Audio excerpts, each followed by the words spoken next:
کرو. گشتوں کو بڑھا, آج کل گشتیں نہیں ہیں جماعتوں میں, اسلیے جماعت نقد نہیں نکلتی.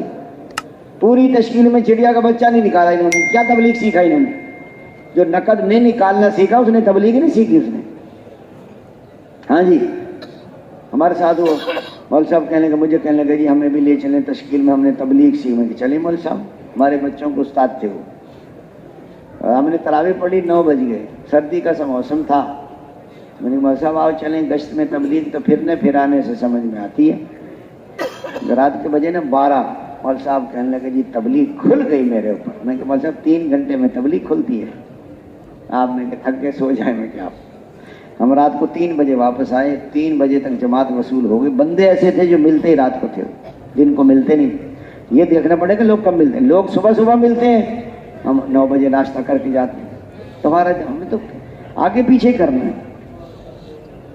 ہم اگر ناشتہ آگے پیچھے نہیں کر سکتے تو اپنے بیوی بچوں کو چھوڑ دیں گے. وہ کیوں چھوڑیں اپنے بچوں کو؟ ہم ناشتہ نہیں چھوڑتے, اپنا گھر چھوڑ دیں. مقامی لوگوں کا وہ کیوں چھوڑیں اپنا گھر؟ آپ کچھ قربانی کریں گے تو وہ لوگ قربانی کریں گے. پھر ان کے کھیت جہاں وہ کام کرتے ان کے جاؤ, وہاں لوگوں کے حالات معلوم کرو, ان کے نام لے لے کے دعائیں کرو, ان کے مسائل حل کرو. کہ جی والد اجازت نہیں دیتا, والد کے تعلق والا تلاش کرو. جی پیسے نہیں ہیں بھی 10 بکریاں, ایک بکری بیچ دو, 20,000 کی بکری ہے, 3 چلے لگ جائیں گے آپ کی. ترغیب دو, صحابہ کے واقعات سناؤ ان کو. کون کون لگا جماعتیں نکالیں گے انشاءاللہ. آپ جو ہے نا وہاں دوستوں تھکو گے پھرو گے, پھر جا کے جماعتیں نکلتی. گھنٹے 2 گھنٹے کی گشتوں سے 5-7 گھنٹے جماعت پھرے گی, تھکے گی. بعض اوقات نماز سے پہلے. اب ایک آدمی مسجد میں ارادہ کر کے چلا گیا, 4 مہینے لگاؤں گا. پہلی دفعہ بیچارے نے ارادہ کیا, وہ پھر ڈر گیا. وہ جب بیوی سے جا کے مشورہ کیا, اس نے کہا وہ میں تو 4 مہینے لکھوا دیے وہاں. تو بیوی بھی سمجھدار, اس نے کہا تبلیغ والے آپ کو, پہلے زمانے میں تو تبلیغ والے ہمت, تبلیغ والے آپ کو لینے آئیں گے. اس نے کہا میں تو نہیں جا سکتا. تو بیوی نے مشورہ دیا, آپ ایسا کریں کہ آپ جو ہے نا صبح اذان ہوتے ہی نا میرے میکے چلے جائیں, یعنی میرے ماں باپ کے گھر جا کے وہاں چھپ جائیں. تبلیغ والے تو آئیں گے لینے کے لیے, آپ اذان ہوتے ہی. اس نے شام کا ارادہ کیا تھا, تو صبح جیسے اذان ہوئی نا اور اس نے دروازہ کھولا جانے کے لیے, تو تبلیغ والے 2 ساتھی وہ پہلے سے کھڑے تھے دروازے. کوئی اس نے فوراً دروازہ بند کیا. بیوی کا وہ تو آ گئے. اس نے کہا میں نے نہیں کہا تھا آپ کو آئیں گے. وہ پہلے زمانے میں لوگ ہمت والے تھے, اب تو ماشاءاللہ سونے میں بڑے ماہر ہو گئی ہیں جماعتیں. یہ ہنسنے کی بات نہیں, یہ رونے کی بات ہے, جو سونا نہیں جماعتیں. اچھا, وہ بیوی نے کہا پھر ایسا کریں آپ پچھلے دروازے سے نکل جائیں. 2 دروازے تھے نا گلی دونوں. تو تبلیغ والے بھی سمجھدار تھے, انہوں نے دوڑ لگا کے وہ پچھلے دروازے پر بھی آ گئے. پھر اس نے دروازہ کھولا, پھر مل گئے. السلام علیکم. بیچارے نے بیٹھک کھولی, روتا بھی رہا پہلی دفعہ.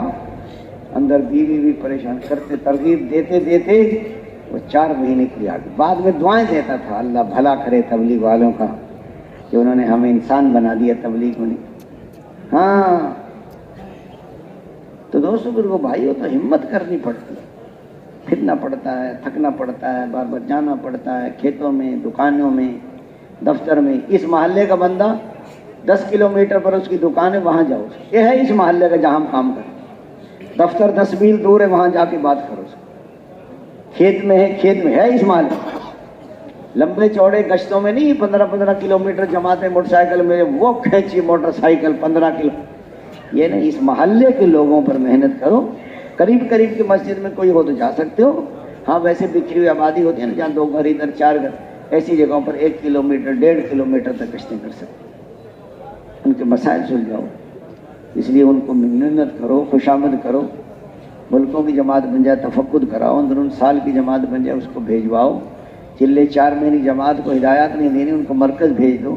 کام کمزور ہے تو سہروزی کی جماعت نکالو وہاں سے. بعض جگہوں پر مشکل ہوتا ہے, سہروزی کی جماعت ہو تو اس کو ہدایات دے کے روانہ کرو, اس کی نصرت بھی کرو. پرانے زیادہ ہوں تو پھر دوستو ایسی جگہ بھیجو جہاں نیا کام ہو. نئے زیادہ ہوں تو ایسی جگہ بھیجو جہاں پرانے ساتھوں جماعت والے بھی نصرت کریں ان کی. بعض جگہوں پر 8-10 بندے سب نئے ہیں, کوئی سنبھالنے والا, ایسی جماعت کو 24 گھنٹے اپنے ساتھ رکھیں, سارے اعمال سکھائیں. 2 دن کے قریب کی مسجد میں بھیج کے ان کی نصرت کریں. تو کون کون نقل جماعت نکالیں گے بتاؤ؟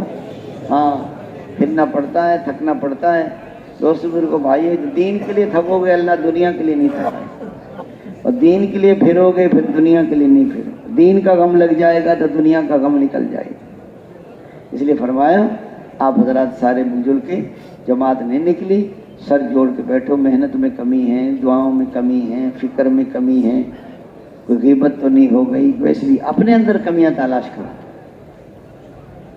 اس لیے اور یہ جو 41 دفعہ سورۃ یاسین پڑھتے ہیں نا، یہ نہ پڑھا کرو، یہ سنت نہیں ہے۔ انفرادی طور پر 1 دفعہ 2 دفعہ پڑھ کے دعا کرو، نفل پڑھو، دعا کرو، بار بار ان کے کھیتوں میں جاؤ، دکانوں میں جاؤ۔ جب جماعت تھکے گی پھرے گی پھر دل سے دعائیں بھی نکلتی ہیں۔ جب دعوت دے دے کہ تھک جائیں پھر بیٹھ کے تعلیم کر لو، ساتھی سب ساتھیوں کو جمع کرے، ان پڑھ سے بھی تعلیم کراؤ، ان پڑھ سب کو جمع کرے، مقصد آداب بتائے اور فضائل بتائے، تعلیم کوئی اور کر لے۔ تعلیم کے مقصد میں علم اور عمل میں جوڑ پیدا ہو جائے، وعدے اور وعیدوں کا یقین دلوں میں پیوست ہو جائے، دین کی سچی طلب پیدا ہو جائے اور عملوں کی قیمت معلوم ہو جائے، نیکیوں سے محبت ہو جائے، گناہوں سے نفرت ہو جائے۔ اس لیے اور تعلیم جو ہے سب سے پہلے تعلیم میں صحیح یقین ہو، حضور کا طریقہ ہو، اللہ کو راضی کرنے کی نیت ہو، نفس کا مجاہدہ ہو۔ تعلیم سب سے پہلے فضائل قرآن سے پڑھا جائے، پھر تجوید کی جائے، پھر اس کے بعد پھر 6 نمبر بیان کیے جائیں۔ ساری کتابوں سے پہلے فضائل قرآن پڑھیں اور پھر تجوید کریں، پھر فضائل نماز، پھر ذکر، پھر تبلیغ، پھر پستی کا واحد علاج، پھر حکایات صحابہ، پھر فضائل صدقات کے دونوں حصے، پھر فضائل حج۔ فضائل حج کون کون لے کر جا رہے ہیں؟ فضائل حج ہاں سب کے پاس ہونے چاہیے۔ یہ جو کراچی کے اجتماع پہ جانے والی جماعتیں بھی موجود ہیں یہاں، جو کراچی کے اجتماع میں جائیں گے، محنت کے لیے جا رہے ہیں جو ساتھی کراچی کے، تو اس لیے فرمایا سب کے پاس فضائل حج بھی ہو۔ تعلیم سے پہلے آداب بھی کا بھی مذاکرہ ہو، دو زانو ہو کر بیٹھیں، دھیان کے ساتھ توجہ۔ تعلیم کے بعد ایک فرشتہ اعلان کرے گا کہ تمہاری مغفرت کر دی گئی، تمہارے گناہوں کو نیکیوں سے بدل دیا گیا۔ اس لیے تعلیم سے دوست بزرگ بھائیوں، قرآن پاک کو صحیح کرنے کی بھی کوشش کی جائے، اتنے حلقے بنائے جائیں جتنے صحیح پڑھنے والے ہیں۔ اور پھر یہ کہ 6 نمبر ایک ہی حلقے میں 6 نمبر بس آتے کہتے 5 تو مومن کی صفات ہیں، 6ٹھا کام ہے، یہ 6 کی 6 صفات ہیں، بس 7واں نمبر نہیں ہے لیکن لایانی سے پرہیز ہے۔ پہلے نمبر میں یقین بدل جائیں، طریقے بدل جائیں، اللہ تعالیٰ کے خالق ہونے کا یقین، اس کے مالک ہونے کا یقین، اس کے رازق ہونے کا یقین، اس کے حافظ ہونے کا۔ فرمایا ساری دنیا مل کر ایک لنگڑے مچھر کے ٹیڑھے پر کو سیدھا نہیں کر سکتی، گھاس کے تنکے کو بنا نہیں سکتا، کوئی بنے ہوئے کو توڑ نہیں سکتا، کوئی ٹوٹے ہوئے کو جوڑ نہیں سکتا۔ کیا تم پیدا کرتے ہو یا ہم پیدا کرتے ہیں؟ یا بارش تم برساتے ہو یا بارش ہم برساتے ہیں؟ یا کھیتی تم اگاتے ہو یا کھیتی ہم اگاتے ہیں؟ تم سب کے سب ننگے ہو کپڑے میں پہناتا ہوں، تم سب کے سب بھوکے ہو رزق میں دیتا ہوں، تم سب کے سب ننگے ہو کپڑے میں، تم سب کے سب گمراہ ہدایت میں دیتا ہوں۔ کہ دوست بزرگو بھائیو، اللہ تعالیٰ کی فرمایا چھوٹے بچے کو رزق دینے والا اور ٹوٹی ہڈی کے جوڑ دینے والا اور پیاسوں کی پیاس بجھانے والا اور بھوکوں کے پیٹ بھرنے والا اور ننگوں کو کپڑا پہنانے والا اور مسافر کو ٹھکانہ دینے والا اور مجبوروں کی پکار سننے والا، درد مندوں کے درد دور کرنے والا، غم زدوں کا راحت رساں، ہر اکیلے کا ساتھی ہے۔ اللہ کے مالک ہونے کا یقین آ جاتا تو کبھی دوستو اپنے اعضاء جوارے کو غلط استعمال نہ۔ آنکھوں کا مالک میں نہیں ہوں، آنکھوں کا مالک اللہ۔ اللہ نے آنکھیں امانت دی ہیں مجھے، یہ دیکھو یہ نہ دیکھو، یہ سنو یہ نہ سنو، ادھر چلو ادھر۔ فرما بردار بیٹا بیٹی ماں باپ کو محبت کی نگاہ سے دیکھے تو مقبول حج کا ثواب۔ کسی حج کے یا رسول اللہ 100 دفعہ دیکھے 100 حجوں کا ثواب۔ پانی تو دیتا نہیں ہے ماں باپ کو، محبت سے دیکھ رہا ہے، اس کو کچھ نہیں ملے گا۔ ہاں باتوں سے کام نہیں بنتے، اس لیے فرمایا مالک ہونے کا یقین آ جاتا تو کبھی اعضاء جوارح کو، اللہ کے رازق ہونے کا یقین آ جاتا تو کبھی رزق کمانے میں اللہ کا حکم نہ توڑتا، دھوکہ نہ دیتا، جھوٹ نہ بولتا، کم نہ تولتا، رشوت نہ لیتا، ملاوٹ نہ کرتا۔ جی ہاں، پہلے زمانے میں مرد کمانے کو جایا کرتے تھے تو ان کے گھر والیاں ان سے کہا کرتی تھی کہیں سے حلال روزی مل جائے تو لے آنا، حرام روزی لے کر نہ آنا، حرام کھا کر ہم سے جہنم کی آگ برداشت نہیں ہوگی، ہم رات کو فاقے سے گزار لیں۔ ایسی عورتیں تھیں۔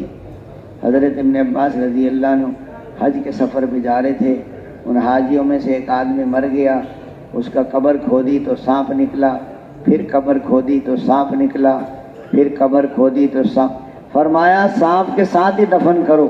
جب حج کر کے واپس آئے تو ان کے گھر گئے، ان کے بیوی سے پوچھا کہ کیا کرتے تھے؟ بیوی نے بتایا یہ غلے کی تجارت کرتے تھے اور غلہ نکال لیتے تھے، اس کی جگہ بھوسا بھر دیتے تھے۔ ہاں، روزی حلال ہوگی تو عبادت قبول ہوگی۔